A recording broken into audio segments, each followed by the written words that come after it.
जय श्री कृष्णा। आप सभी का दिन शुभ और मंगलमय हो। आज आप सुनेंगे आषाढ़ मास महात्म्य में अंतिम कथा। इसी के साथ आज आषाढ़ मास की कथाएं समाप्त हो जाएंगी और अगले दिन से हमारे चैनल पर हर दिन सावन मास की कथाएं भी सुनिए। अब तक हमारे चैनल पर सभी कथाएं सुनने के लिए आप सभी का बहुत बहुत धन्यवाद। कथाओं को सुनने के लिए आपका बहुत बहुत धन्यवाद। अब आप सुनिए। श्री कृष्ण भगवान कहते हैं कि इन चार परिस्थितियों में कभी भी स्त्री को प्रेम नहीं करना चाहिए, चाहे वह कितनी भी सुंदर और कितनी भी प्यारी क्यों न हो। प्रिय श्रोताओं, एक समय की बात है जब देव ऋषि नारद पृथ्वी लोक पर भ्रमण करते करते भगवान श्री कृष्ण के पास पहुंच गए।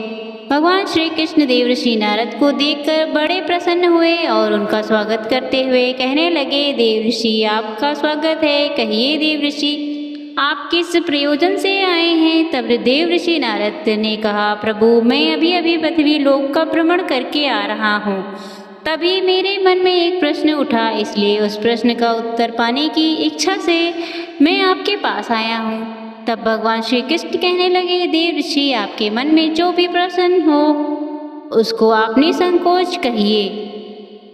आपके प्रश्न का उत्तर देते हुए बहुत खुशी होगी, क्योंकि आपके प्रश्न लोकहित में होते हैं। तब देव ऋषि नारद कहने लगे कि प्रभु किन परिस्थितियों पर स्त्रियों तथा पुरुषों को कभी प्रेम नहीं करना चाहिए। प्रिय श्रोताओं, जब भगवान श्री कृष्ण कहते हैं, देव ऋषि नारद आज आपने बहुत ही महत्वपूर्ण प्रश्न किया है। इस प्रश्न से सभी स्त्रियों और पुरुषों को पता चल जाएगा कि कौन सी परिस्थिति में प्रेम नहीं करना चाहिए और कौन सी परिस्थितियों में प्रेम करना चाहिए।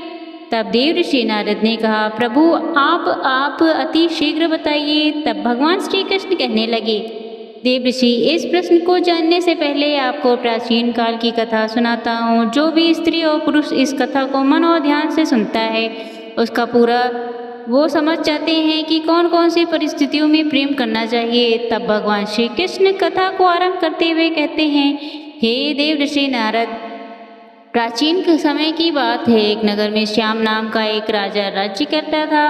वह राजा बड़ा ही धर्मात्मा और सत्यवादी था। उसके राज्य में कोई गरीब न था, न ही कभी कोई भूखा प्यासा रहता था। राजा श्याम के यहाँ एक ब्राह्मण था, जिससे बिना कोई काम करवाए ही राजा उसे मंत्री जितना वेतन दिया करते थे। जब वह ब्राह्मण बूढ़ा हो गया तो उसने अपनी पत्नी से एक दिन कहा, हे प्रिय, हमको बिना काम के राजा का धन खाते खाते जीवन बीत गया, लेकिन हमसे कोई काम कभी राजा ने नहीं लिया। राजा साहब वेतन तो हमें एक मंत्री के बराबर देते हैं, लेकिन काम हमसे कुछ नहीं करवाते, जिससे हम चाहते हैं कि अब हम राजा के एहसानों से मुक्त हो जाएं। और मुक्त हम तभी हो पाएंगे जब राजा हमसे कोई काम करवाएंगे। भगवान श्री कृष्ण कहते हैं, हे देव ऋषि नारद, यह सोचकर वह ब्राह्मण अब सीधा राजा के दरबार में गया और राजा से बोला, महाराज, आपका वेतन खाते खाते हमें कई वर्ष बीत गए, किंतु आज तक आपने हमसे नौकरी का कोई काम नहीं लिया। हम ऊपर जाकर भगवान को क्या मुख दिखाएंगे। इसलिए हमारी आपसे यह इच्छा है कि आप हमसे भी कोई काम करवाएं, जिसमें हमें अपने आप पर कोई उधार चढ़ा हुआ महसूस ना हो। तब ब्राह्मण की बात सुनकर राजा कहने लगे, देखिए ब्राह्मण देवता, वैसे तो हमने यह प्रतिज्ञा की है कि हम किसी भी ब्राह्मण से कोई काम नहीं करवाएंगे, लेकिन आज आप बहुत आग्रह कर रहे हैं तो हम आपको एक काम बताते हैं।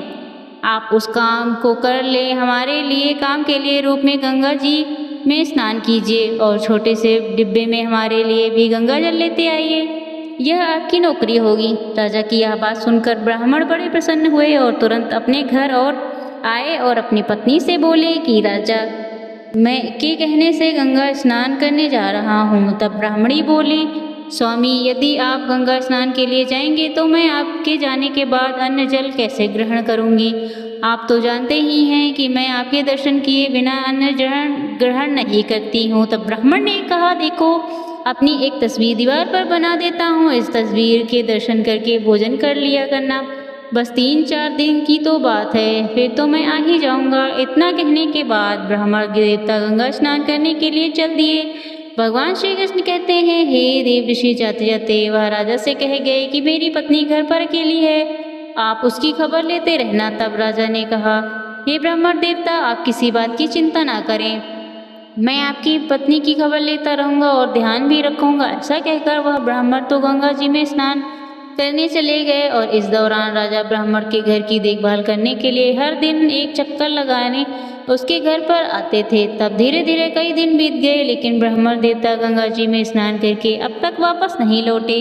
फिर एक दिन की बात है, उस ब्राह्मण के घर पड़ोस में आग लग गई, जिसमें लोगों ने आग बुझाने की बहुत कोशिश की, लेकिन आग बुझ नहीं पाई। अब तो वह आग धीरे धीरे ब्राह्मण देवता के घर में भी पहुंच गई।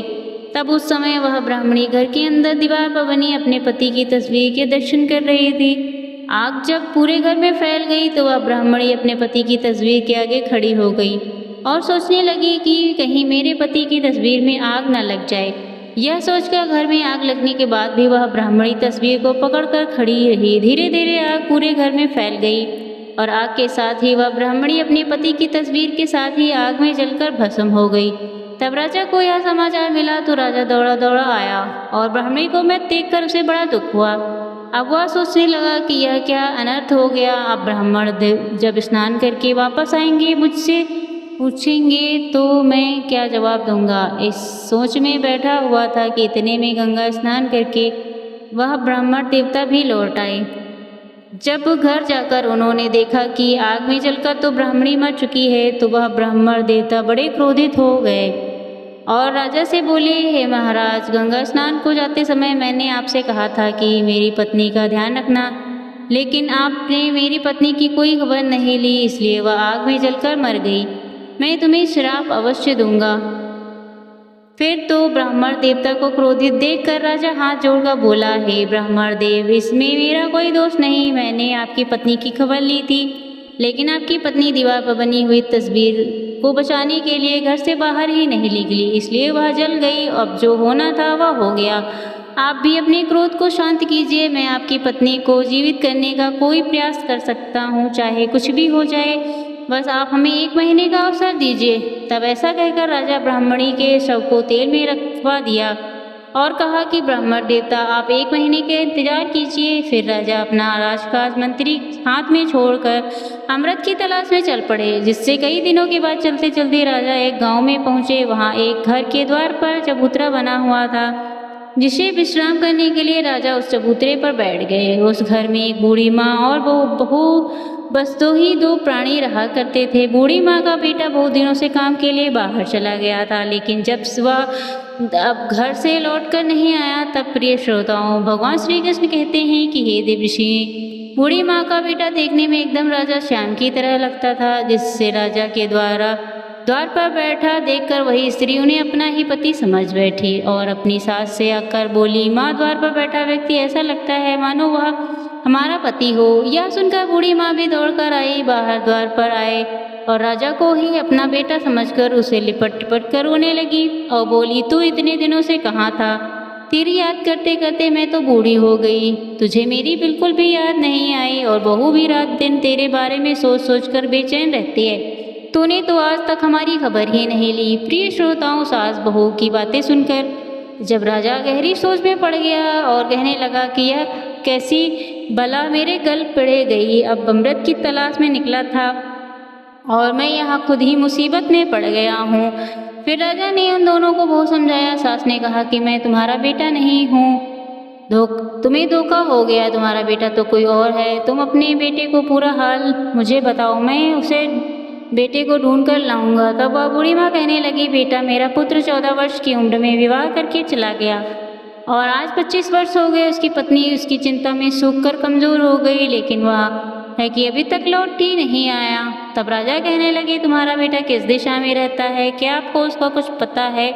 तब माँ ने कहा, महाराज, दक्षिण दिशा राजा में एक चंद्र प्रताप नाम का राजा है। 1 किलो सोना रोज गरीब को दान करता है। उसी राजा के पास मेरा बेटा नौकरी करता है और उसका नाम मृत्युंजय है। राजा श्याम बूढ़ी माँ और उसकी बहू को दिलासा देकर वहाँ से चले गए कि मैं बहुत जल्दी तुम्हारा बेटा ढूंढकर तुम्हारे पास पहुँचा दूंगा, तुम चिंता मत करना। फिर तो राजा जल्दी ही राजा चंद्र प्रताप के राज्य में पहुँच गया और उसके महल में जाकर द्वारपालों से कहा, द्वारपालों, मृत्युंजय नाम वाले व्यक्ति को बुला दो। राजा का सेवक है, मैं उनके गांव से आया हूँ, मेरा नाम श्याम है। फिर द्वारपालों ने जैसे ही यह समाचार मृत्युंजय को दिया, वह तुरंत भागता हुआ द्वार पर आया और शाम को अपने कक्ष में बुलाकर ले गया। उसकी खूब खातिरदारी की। फिर राजा श्याम ने बताया कि हे भाई, जब से तुम अपने घर से चले आए हो तब से तुमने अपनी शक्ल तक नहीं दिखाई। घर पर तुम्हारी माँ और पत्नी का रो रो कर बुरा हाल है। आप जल्द से जल्द अपनी माँ और पत्नी से मिलो। तब मृत्युंजय कहने लगा, मैं तो क्या बताऊँ राजा साहब, मुझे यहाँ से जाने ही नहीं देते, तो वह मुझे छुट्टी नहीं देते ही मैं नौकरी से निकालते हैं, क्या करूं। तब राजा श्याम ने कहा, कोई बात नहीं, तुम राजा से कहना कि मैं घर जा रहा हूं, मेरे बदले स्थान पर मेरा भाई काम करेगा। फिर मृत्युंजय ने वैसा ही किया। राजा को जाकर सारी बात बता दी। महाराज, गांव से मेरा भाई आया है, मेरी पत्नी और मेरी माँ की तबीयत बहुत खराब है, मेरी जगह पर वह भाई काम करेगा। 1 महीने के बाद मैं वापस आऊँगा। तब राजा ने उसकी यह मांग स्वीकार कर ली और घर जाने की आज्ञा दे दी। तब मृत्युंजय की जगह पर राजा श्याम काम करने लगे, जिससे वह रोजाना रात में राजा के कक्ष में पहरा देते। भगवान श्री कृष्ण कहते हैं, देव ऋषि, दुनिया में अच्छे लोगों की भी कमी नहीं, जो दूसरों का दुख दूर करने के लिए अपनी जान की बाजी लगा देते हैं। राजा श्याम स्वयं राजा होने के बाद भी दूसरे जगह पर नौकरी कर रहे थे। राजा चंद्र प्रताप हर रोज आधी रात के समय नगर में बाहर जाकर एक देवी मंदिर में जाता था। वहाँ एक गर्म तेल की कढ़ाई रखी थी और वह देवी राजा चंद्र प्रताप को पकड़कर उस तेल कढ़ाई में डाल देती थी। जब वह उसमें तल जाता था तो देवी उसे निकालकर खा जाती थी। फिर उसकी हड्डी को इकट्ठा करके उन पर अमृत छिड़क कर उसे जीवित कर देती थी। इसके बाद 1 किलो सोना देकर वापस भेज देती थी।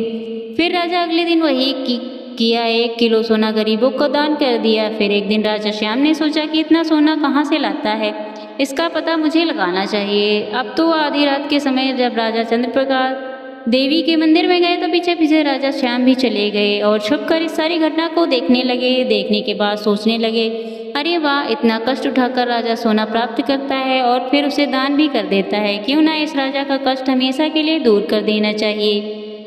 प्रिय श्रोताओं, यही सोचकर राजा श्याम ने अगले दिन एक व्यक्ति से कुछ पकवान, इत्र, सुगंधित वस्तुएं मंगवाई और तरह तरह के स्वादिष्ट मसाले भी मंगवाए। उसने उन मसालों और पकवानों को अपने पेट को काटकर उसमें भर लिया। जब आधी रात का समय हुआ तो राजा ने अपने कुछ लोगों को बुलाकर चंद्र प्रताप को मूर्छित करवा दिया और उसकी जगह स्वयं मंदिर में चला गया। रोज की तरह देवी ने उसे पकड़कर उसे तेल में तलकर कढ़ाई पटक दिया और राजा तल गया तो देवी ने उसे निकालकर खाना शुरू कर दिया। फिर आज तो उस देवी को हर दिन से अधिक स्वादिष्ट मांस लग रहा था। उससे पूरा खाने के बाद देवी ने उसकी हड्डियां एक जगह पर रखी, उन पर अमृत छिड़क कर उसे पुनर्जीवित कर दिया। उसके बाद देवी ने राजा से कहा, अरे राजा, आज तो तूने मुझे बहुत प्रसन्न कर दिया है, तुम मुझसे जो चाहे वर मांग सकता है। प्रिय श्रोताओं, देवी के ऐसा कहने पर राजा ने देवी से 3 वरदान मांगे। पहले वरदान में अमृत का कलश मांग लिया, दूसरे में सोना बनाने वाला यंत्र मांग लिया और तीसरे वर में राजा कहने लगा, देवी, इस तेल की कढ़ाई को पलटकर आप चली जाओ और आज के बाद किसी मनुष्य को खाना मत। इस प्रकार देवी राजा श्याम को अमृत का कलश और सोने बनाने वाला यंत्र देकर चली गई। इधर राजा श्याम चंद्र प्रताप के पास वापस लौट गया और उसको स्वस्थ कर दिया। मध्यरात्रि का समय था। राजा चंद्र प्रताप की आंखें खुली तो वह एकदम से उठकर देवी के मंदिर की ओर भागने लगा। तब वहां जाकर देखा, कुछ भी नहीं था, केवल कढ़ाई उल्टी पड़ी थी। राजा सोचने लगा, मैं सोना कहाँ से दान करूँगा, आज तो मेरी बहुत बड़ी बदनामी होगी। प्रजा की राजा के पास धन खत्म हो गया। इसी चिंता में राजा चंद्रप्रकाश लौटकर महल में आकर अपने पलंग पर आकर लेट गया। जब सुबह हुई तो राजा के महल के द्वार पर सोने लेने के लिए लोगों की भीड़ जमा हो गई। अब तो राजा चंद्रप्रकाश दुविधा में पड़ गए कि कहाँ से सोना लाकर इन्हें दूं, आज सोना तो मिला ही नहीं। तब राजा श्यामचंद्र प्रताप की चिंता को समझ गए। उन्होंने राजा से पूछा कि महाराज, आज आप इतने उदास क्यों हैं।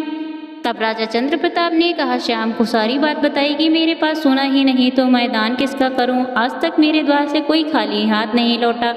तब श्याम राजा ने कहा, महाराज आप चिंता मत करो, यह लो सोना बनाने वाला यंत्र मैंने देवी से मांग लिया और साथ में अमृत का कलश भी है। राजा चंद्रप्रकाश बड़े हैरान थे कि जो काम आज तक मैं नहीं कर सका वह हमारे इस नौकर ने कर दिया। राजा चंद्रप्रकाश को संदेह हुआ कि इतना बड़ा काम कोई साधारण मनुष्य नहीं कर सकता।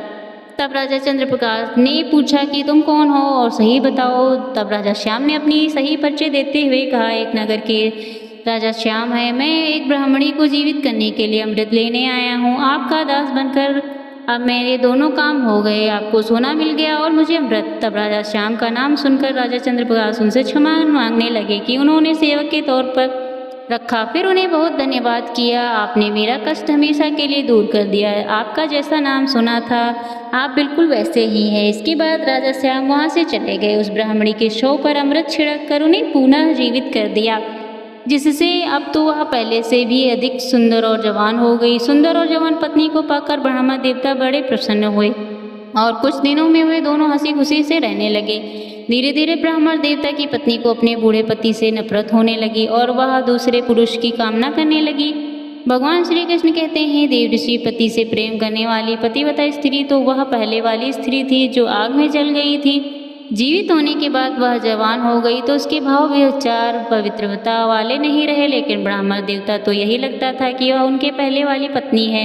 ऐसा सोचना उनकी बहुत बड़ी भूल थी। उनकी पत्नी ने पड़ोस में रहने वाले एक युवक से प्रेम कर लिया। फिर एक दिन वह ब्राह्मणी अपने प्रेमी के साथ अपने घर पर ही थी। उसी समय ब्राह्मण देवता घर में पहुंच गए, जिससे वो अपनी पत्नी को दूसरे पुरुष के साथ देखकर उन्होंने ब्राह्मणी को बहुत डांटा, लेकिन उसके स्वभाव में कोई बदलाव नहीं आया। कैसे ब्राह्मण तो बूढ़ा था और उनकी पत्नी जवान थी। फिर एक दिन ब्राह्मणी ने अपने बूढ़े पति को भोजन में विष दिया और अपने प्रेमी के साथ दूसरे नगर में चली गई। इधर ब्राह्मण देवता को भोजन में मिली विष के कारण मृत्यु हो गई। जब राजा श्याम ने ब्राह्मण की मृत्यु का समाचार सुना तो वह अमृत का कलश लेकर ब्राह्मण को जीवित कर दिया। फिर राजा ने ब्राह्मण को समझाया और कहा, ब्राह्मण देवता, जो आज आपकी आयु भगवान की पूजा पाठ और भजन करने की है, आप एक स्त्री के प्रेम में लग रहे हैं। हर कर्म की एक निश्चित सीमा होती है, एक निश्चित समय होता है और उसी आयु तक सब कर्म उचित रहते हैं। जवान स्त्री को पाकर आपको तो खुशी होगी, परंतु आपको पाकर उसे बिल्कुल भी प्रसन्नता नहीं हुई होगी। विवाह संबंध और मित्रता समान आयु वालों से ही करना चाहिए। हो सकता है भगवान ने आपको धर्म के मार्ग पर चलने के लिए ऐसा किया हो, आपको ईश्वर की भक्ति में जोड़ने के लिए ऐसा किया है। भगवान श्री कृष्ण कहते हैं, देव ऋषि, अब तुम्हें तुम्हारे उन चारों प्रश्न के उत्तर भी बताता हूँ कि कौन सी 4 परिस्थितियों में स्त्री से प्रेम नहीं करना। पहला, जब स्वयं के ऊपर बुढ़ापा आ जाए और आप जर्जर कमजोर अवस्था में पहुँच जाएं। इस अवस्था में स्त्री और पुरुष को भगवान के प्रति समर्पित करना चाहिए और भगवान की पूजा पाठ भजन कीर्तन सुनने चाहिए। दूसरा, जब स्त्री बच्चलन हो जाए और आपका अपमान करने लगे। तीसरा, जब स्त्री मर्यादाओं को तोड़कर धर्म का विरोध करने लगे। और चौथा, जब स्त्री आपकी बातों का तिरस्कार करने लगे, आपकी बातों पर ध्यान न दे और किसी दूसरे पुरुष से प्रेम करने लगे। इन 4 परिस्थितियों में कभी भी स्त्री से प्रेम नहीं करना चाहिए, वरना जीवन भर परेशानियों का सामना कर पड़ सकता है। यह थी आज की कहानी। उम्मीद है आपको पसंद आई होगी। धन्यवाद।